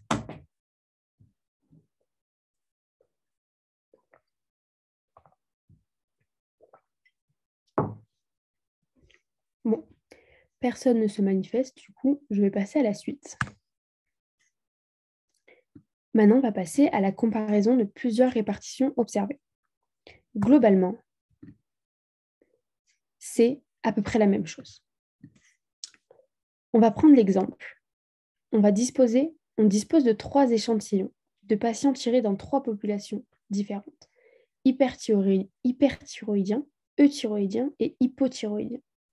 Dans chacun de ces échantillons, on observe le caractère tremblement au niveau des mains. Donc là, vous voyez, j'ai fait comme je vous ai dit tout à l'heure, j'ai surligné tout ce qui est important. Enfin, j'ai mis en gras. Ce caractère qualitatif peut prendre 4 modalités. Donc le caractère, on parle de tremblement au niveau des mains. Absence de tremblement, tremblement léger, tremblement net et tremblement majeur. On va voir si vous avez suivi un peu. La variable tremblement, elle est de quel type de variable qualitative? Est-ce que vous pensez qu'elle est nominale ou ordinale? Ordinale, parfait. Et oui, elle est ordinale parce qu'il y a une hiérarchisation dans les caractères. On passe par exemple de absence de tremblement à beaucoup de tremblements. Donc, on peut hiérarchiser les niveaux de tremblement. On peut mettre niveau 1, niveau 2, niveau 3, niveau 4. Ça aurait été exactement la même chose. On va se demander si la répartition des différentes modalités de tremblement est la même dans toutes les populations. Donc, en gros, est-ce que chez les euthyroïdiens, entre les euthyroïdiens et les hypothyroïdiens, ouais, hyperthyroïdiens, euthyroïdiens, hypothyroïdiens, c'est dur à dire, est-ce que les personnes ont la même probabilité, enfin pas probabilité, pardon, est-ce que tout le monde a les mêmes tremblements? Est-ce qu'il y a un même effectif, quoi? Par extension, on va formuler une autre hypothèse nulle. Peut-on considérer que les échantillons sont tirés d'une seule population théorique présentant cette répartition des différentes modalités? Bon, ça on verra après. Du coup, j'ai fait mon petit tableau de contingence. Bon, ça, il n'y avait pas écrit dans l'énoncé. Je ne l'ai pas mis tous les chiffres et tout, mais en gros, dans l'énoncé, vous auriez eu ce tableau-là. Donc, on voit que pour les hyperthyroïdiens, les tremblements absents, il y en a 4 personnes, etc. On voit l'effectif total. On voit que l'effectif total, c'est 177 personnes. Et voilà. La technique, on recommence de la même façon que précédemment. On va commencer par la première chose à faire, après le tableau de contingence, hypothèse à tester. H0, les répartitions de la variable sont identiques dans les différentes populations. HA, les répartitions de la variable sont différentes dans les différentes populations. Aussi bête que ça. Choix du risque alpha. On ne nous l'a pas dit dans l'énoncé, mais moi je vous le dis, alpha, j'ai mis 0,05 encore, donc risque de 5%. Et les conditions d'application. Attention, quand il y a plusieurs répartitions observées, c'est différent.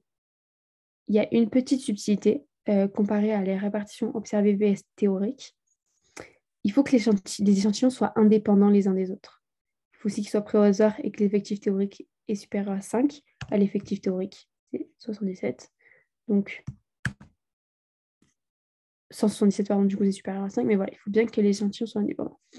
Et s'il y en a qui se demandent, mais comment on sait si il faut faire, si c'est plusieurs répartitions observées ou c'est répartition observée vs répartition théorique, ben, franchement, dans l'énoncé, ça se voit.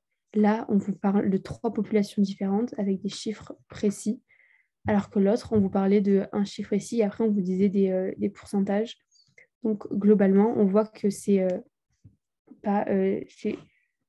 comment expliquer ouais, vous avez le centre hospitalier qui était un point précis. Après, la région qui était quelque chose de beaucoup plus vaste, alors que là, vous voyez, on a pris des hyperthyroïdiens, des euthyroïdiens, des hypothyroïdiens. du coup, on voit que c'est quelque chose qui est observé, ce n'est pas quelque chose de théorique. Dans l'échantillon, on a observé qu'il y avait 4 personnes hyperthyroïdiennes qui n'avaient pas de tremblement, alors que dans l'autre, on avait théoriquement, dans la région, il y avait 15% de personnes qui sont mortes par cancer. Du coup, on en revient. Conditions des applications, on a vérifié, tout est bon, nickel. Maintenant, on va recommencer le tableau de contingence qui est légèrement différent. Là, ça paraît très bizarre. Moi, quand je l'ai fait, j'ai eu peur. Mais au final, c'est un peu le même principe que pour juste avant. Donc, soit l'effectif observé, OIJ. Donc, ici. Pour la IM modalité du caractère qualitatif. Attendez. Non, pardon, je dis n'importe quoi. OIJ, c'est l'effectif observé pour la IM modalité dans le JIM échantillon. Ça paraît bizarre, mais par exemple, on aurait, là, c'était l'échantillon hyperthyroïdien. Tu aurais la modalité absence de tremblement, aucun tremblement, tremblement léger, tremblement modéré et tremblement, beaucoup de tremblements. Donc, c'est tout simplement, là, par exemple, juste avant, c'est 4, quoi. Pour ici, pour O11. Et là, pour l'échantillon hyperthyroïdien, l'échantillon euthyroïdien et l'échantillon hypothyroïdien. Et là, vous avez les totaux de chaque truc. Globalement, c'est vraiment... C'est bizarre à chaque fois avec les lettres et tout, vous ne comprenez pas, mais au final, c'est pas compliqué. Vous faites ce qui est simple, quoi. Vous mettez les modalités en haut, les échantillons sur le côté, et vous mettez à chaque fois ce qui équivaut à absence de tremblement, c'était 4. Là, je dis n'importe quoi. Pour l'échantillon hyperthyroïdien, c'était 2. Etc., etc. Et après, vous avez les totaux. Sous H0, la probabilité commune à toutes les populations estimées, elle est estimée par P de I, c'est égal à N de I point divisé par N. Donc N, c'est l'effectif total, et N de I point, c'est... Où est-ce que c'est écrit ? C'est en gros pour une IM modalité, combien il y a quel est l'effectif total. Par exemple, la N de I, pour absence de tremblement, ça aurait été 40.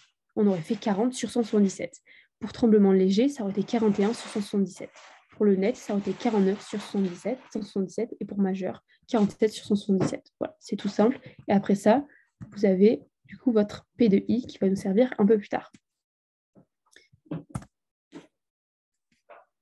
L'effectif théorique pour la IM modalité dans le JM échantillon, donc ce qu'on va utiliser, T de I c'est égal à N de point virgule J. Donc là, on va prendre ceux ici, les effectifs des échantillons et pas des...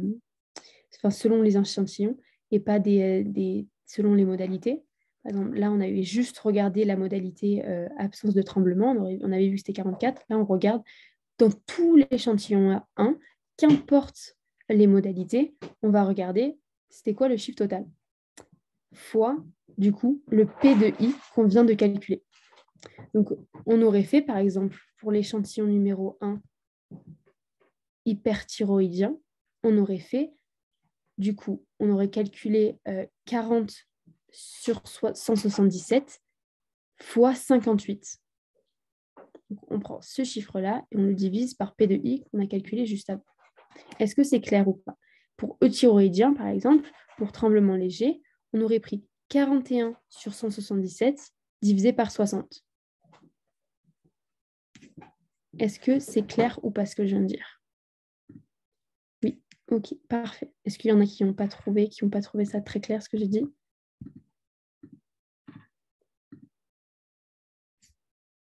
Non, tant mieux. Si j'ai été claire, c'est le principal. Voilà, maintenant, on a posé toutes les formules qui font peur. On fait pareil qu'avant. 5e chose à faire, statistique statistique du test. Là, c'est une autre formule, du coup, comme je vous l'avais dit, qui est à prendre aussi par cœur. En soi, c'est la même chose. OIJ moins TIJ. TIJ, c'est ce qu'on vient de calculer ici pour la IM modalité pour le JM échantillon. O, bah, c'est tout simplement l'échantillon. Enfin, pour cette modalité-là, par exemple, on aurait fait 4 moins 40 divisé par 77 fois 58 au carré. De toute façon, ne vous inquiétez pas, on a tout fait. J'ai tout écrit après. Du coup, voilà. On n'oublie pas de regarder si l'effectif théorique il est supérieur à 5. Et, comme je vous l'ai dit, le degré de liberté, ici, il est différent du calcul du degré de liberté pour les répartitions théoriques vs répartitions observées. La dernière fois, c'était le degré de liberté était égal au nombre de modalités moins 1, alors qu'ici, il est égal à la multiplication entre m.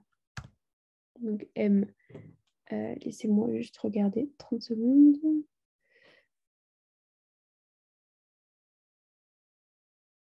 Ah oui, le m, c'est le nombre de cases. Du coup, je l'ai vu après. Enfin, pour cet exemple-là, vous verrez.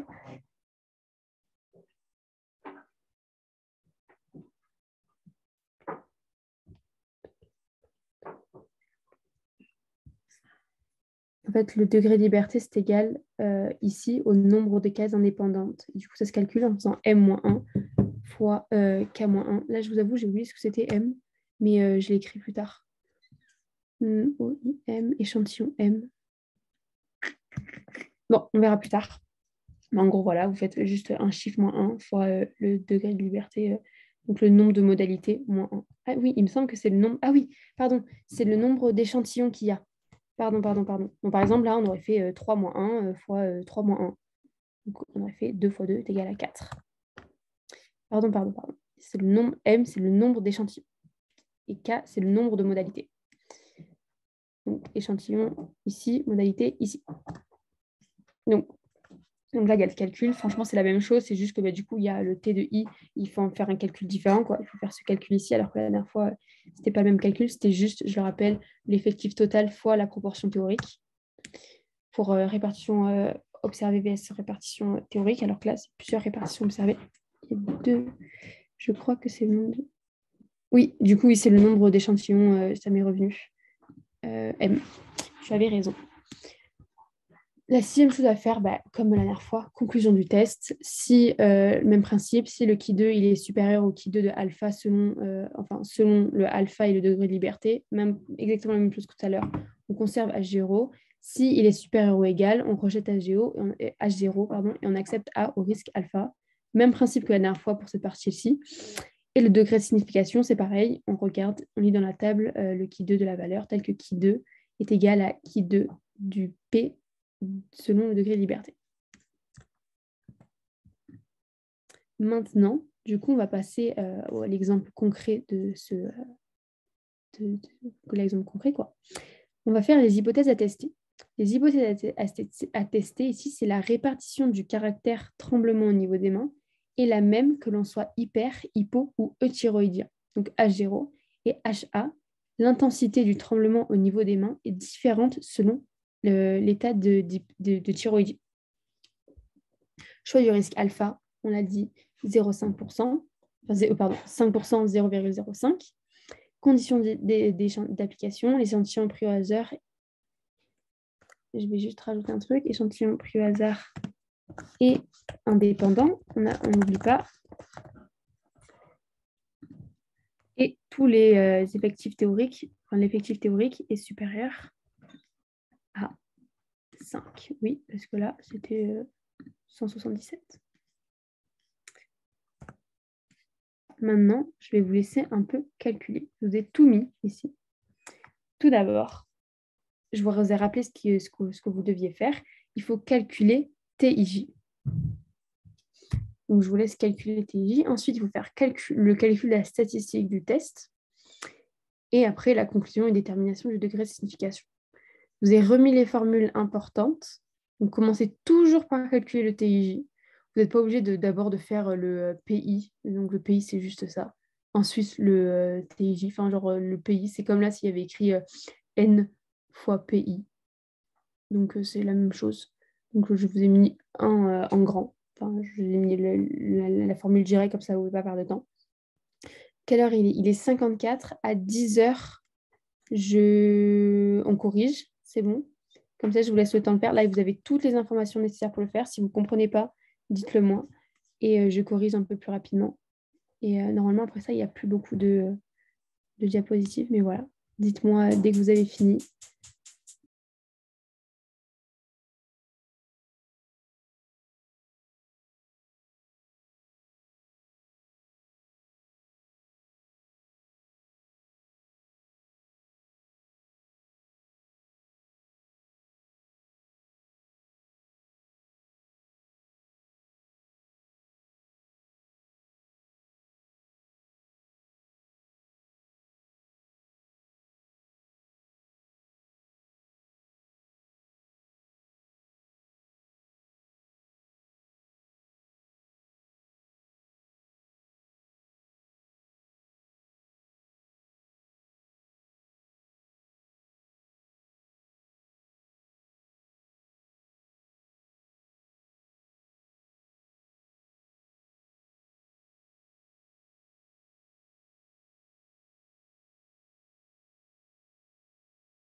Je viens de capter, j'ai oublié de le dire, mais évidemment, le qui 2, c'est aussi la somme de les qui 2 de chaque modalité, enfin de chaque modalité selon les échantillons. Il ne faut jamais l'oublier que c'est bien la somme, quoi. Je vous laisse finir.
C'est presque 10 heures. Du coup, je ne sais pas, est-ce qu'il y en a certains qui ont trouvé ou pas, ou vous faites encore les calculs? Sinon, je corrige maintenant si vous ne trouvez pas. C'est un peu plus long que la dernière fois parce que du coup, il y a tout ça. Ou si vous ne comprenez pas, tout simplement, vous me le dites. De toute façon, on fera la correction ensemble. Mais voilà, dites-moi s'il y en a quelques-uns qui ont trouvé ou pas du tout.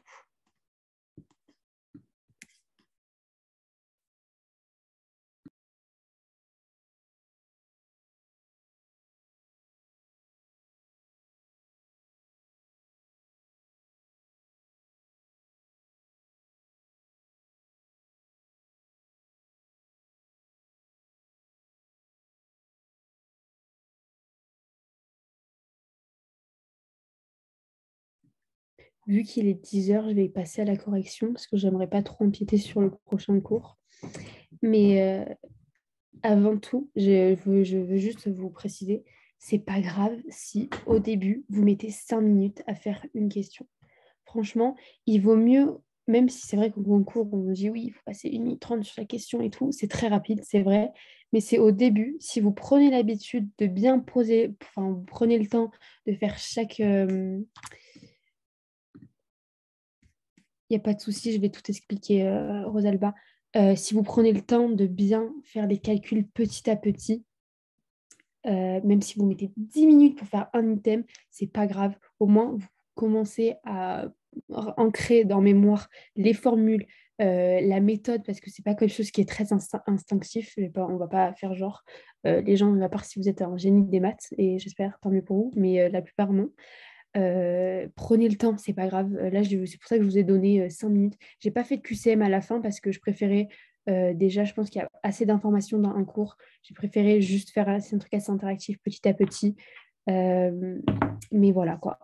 C'est pas grave si vous mettez 5 minutes sur une question, c'est tout ce que je veux dire. Du coup, on va passer à la correction maintenant. Calcul de la statistique du test.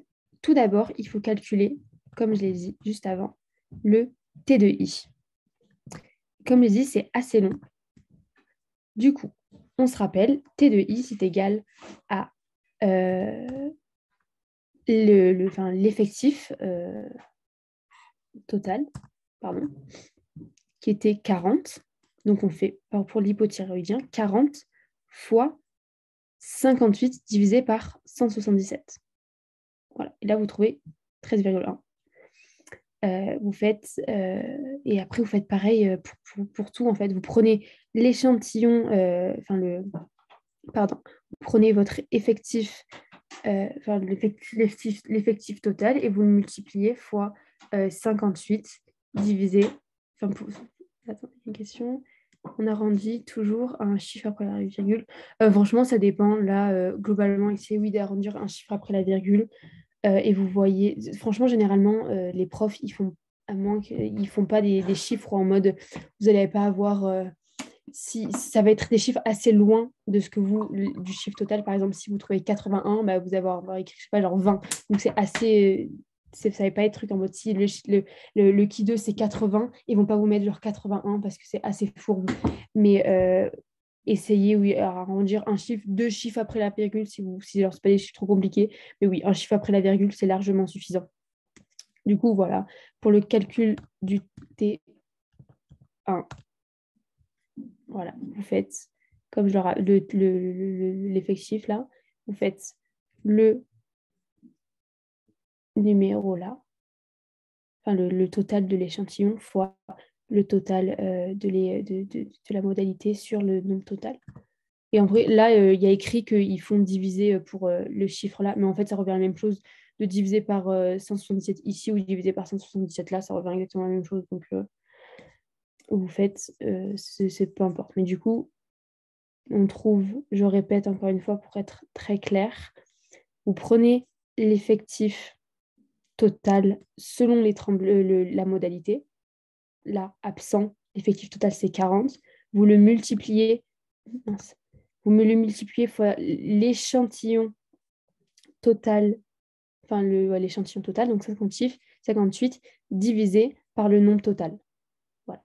Là, pareil, si on prend euthyroïdien tremblement net, vous prenez l'effectif total de la modalité fois l'effectif total de l'échantillon divisé par l'échantillon, le nombre dans l'échantillon, tout simplement. Pareil, vous prenez celui-ci, hypothyroïdien, effectif total de la modalité fois l'effectif total de l'échantillon divisé par le nombre de la population, 177. Et vous faites ça pour tous les chiffres. C'est long. Là, c'était un long truc parce qu'il y avait 4 modalités, 3 échantillons, donc ça fait long. Mais voilà, quoi. Vous faites ça. Du coup, est-ce qu'il y en a qui ont réussi? Est-ce que vous voulez que je vous laisse le temps, du coup, avec tous les chiffres que vous avez, de calculer le qui 2 et le nombre de degrés de liberté? Est-ce qu'il y en a qui ont déjà fait ou je passe directement à la correction?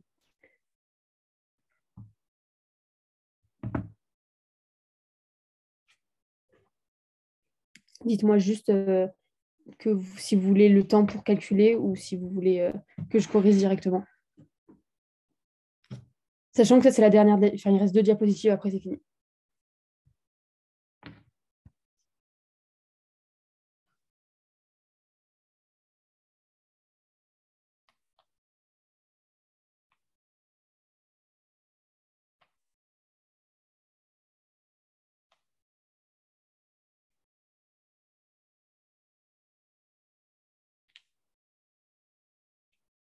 On peut corriger. Passons à la correction. Bon, je vais passer à la correction du coup.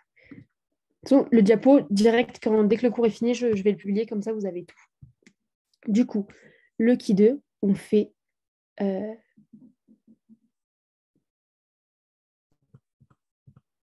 on reprend la formule ici. O de I, J moins T de IJ qu'on vient de calculer au carré divisé par T de IJ. On ne voit pas là, mais il n'y a pas les valeurs. Mais du coup, pour absent, là c'est un très long calcul, j'avoue. Mais au final, on prend là chez les hypothyroïdiens, le tremblement absent, il y a 4 personnes. Donc on prend 4 moins le calcul qu'on vient de faire, 13,1 au carré divisé par 13,1. Chez les tremblements légers, pour les hyperthyroïdiens, pardon, il y a 17 personnes. Du coup, on fait 17 moins 13,0. Non, pardon, ils ont fait comme ça. Du coup, chez les euthyroïdiens, pardon, il y a 17 personnes qui n'ont pas de tremblement. Du coup, ils ont fait 17 moins 13,6 au carré divisé par 13,6, tout simplement. Et ils font ça et ils additionnent en fait toutes les modalités, tous les échantillons. Et comme vous pouvez voir là, ici, il y a 12 moins 15, même ici, 4 moins 13,1, 12 moins. Et ça fait un chiffre négatif. Du coup, c'est pour ça qu'il ne faut pas oublier le carré. Sinon, ça fausse tout. Et à la fin, on se retrouve avec un qui 2 qui est égal à 24,14, 24,19. Donc, on va voir juste après si c'est bon. Et le degré de liberté, comme je vous ai dit, c'est M-1 fois K-1. Donc, K, c'est le nombre de modalités, M, le nombre d'échantillons. Échantillon 3, modalité 4, 3 moins 1, 2 fois 4 moins 3 est égal à 6. 4 moins 1, pardon, c'est égal à 6. Du coup, ça fait 2, ça fait 3. 2 fois 3 est égal à 6 degrés de liberté. Donc, c'est un peu différent. Souvenez-vous que dans répartition observée vs théorique, c'est juste K-1. Alors là, il faut bien rajouter M-1 quand vous avez aussi les échantillons. Du coup, voilà. Ensuite, conclusion du test. Je vous rappelle que le degré de le qui 2 est égal à 24,19. Du coup, dites-moi ici, selon le risque alpha 0,5 et le degré de liberté qui est égal à 5, est-ce qu'on rejette H0 ou est-ce qu'on accepte HA ou alors on conserve H0? Je rappelle, c'est 24,19 le qui 2 qu'on a trouvé pour un degré de liberté de 6.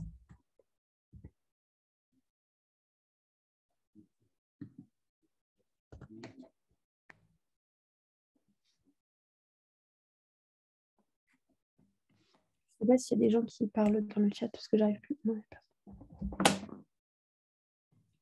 c'est la même technique que tout à l'heure pour le faire. Juste, vous regardez. Personne ne trouve. Je suis sûre qu'il y en a qui savent.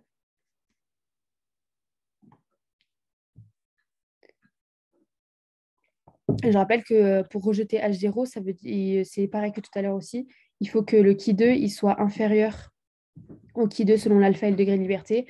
Ça, c'est pour conserver H0, pardon, et pour rejeter H0, il faut que ça soit supérieur ou égal donc le qui2 soit supérieur, qu'on a calculé, il faut qu'il soit supérieur ou égal au qui2 selon alpha et le degré de liberté.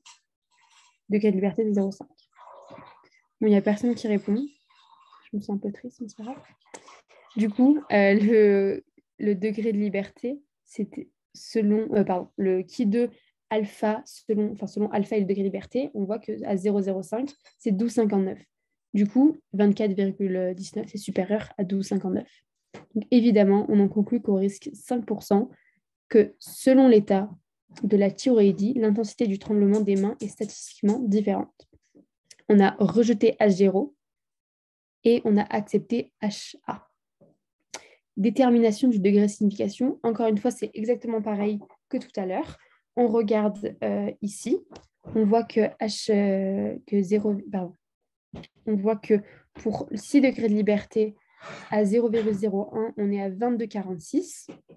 Notre qui2, c'est 24,19. Du coup, le qui2 est supérieur au qui2 à 0,01 sous 6 degrés de liberté. Donc, ça veut dire que le P, il est la dernière fois, j'ai mis supérieur. Pardon. Je me suis trompée. Là, c'est P supérieur. Degré de signification, il est supérieur à 0,01. Du coup, voilà, on dit que, en gros, c'est significativement la différence est significative à plus de 0,001, donc 0,01%, quoi. Voilà. Est-ce que vous avez des questions? Parce que là, le cours est fini. Pourquoi DDL c'est égal à 6? Alors, DDL est égal à 6 parce que, regarde, on rappelle la formule qui est... alors, elle est où la formule? Où est-ce que je l'ai notée? Voilà, là, tu vois, le degré de liberté, c'est égal à M-1 fois K-1. Le M, c'est le nombre d'échantillons. K, c'est le nombre de modalités. Il est différent de celui tout à l'heure, c'est vrai. Celui tout à l'heure, c'est juste nombre de modalités moins 1, alors que là, il ne faut pas oublier le nombre d'échantillons, sinon ça fausse tout. Du coup, ici, c'est simple. Tu as combien de modalités? Tu en as une, absence de tremblement, tremblement léger, tremblement net, tremblement majeur. Donc, tu as 4 modalités sur 3 échantillons différents. Hyperthyroïdien, euthyroïdien et hypothyroïdien. Tu as 3 échantillons différents. Du coup, tu fais juste 3 moins 1 fois 4 moins 1. Donc, 3 moins 1, ça fait 2. 4 moins 1, ça fait 3. Et du coup, ça fait 6 degrés de liberté, tout simplement. Est-ce que c'est bon, tu as compris? Comment on sait quelle formule utiliser pour aider? En fait, c'est simple. C'est du coup ce qu'il faut savoir, mais du coup, ça marche aussi pour du coup, les autres formules parce que ce n'est pas les mêmes formules de qui 2. C'est selon ton énoncé. Donc, ton énoncé, tu vas voir si tu as plusieurs répartitions observées. Par exemple, là, c'est vrai que c'est assez compliqué à expliquer, mais quand tu as un énoncé devant toi, normalement, il faut essayer d'avoir ce déclic. C'est ça qui est compliqué aussi au début pour ces cours-là, c'est qu'il faut essayer de savoir si c'est un échantillon théorique vs observé ou alors répartition que des répartitions observées. Là, on sait que c'est des répartitions observées parce que tu as plusieurs échantillons sur plusieurs populations différentes et tu as un chiffre exact. On sait que dans cet hôpital, chez les hypothyroïdiens, tu as eu 58 personnes qui sont hypothyroïdiens. Euthyroïdien, tu en as 60, hypothyroïdien, tu en as 59. Alors que tout à l'heure, si tu te souviens, on avait une échantillon sur un hôpital et ensuite sur la région.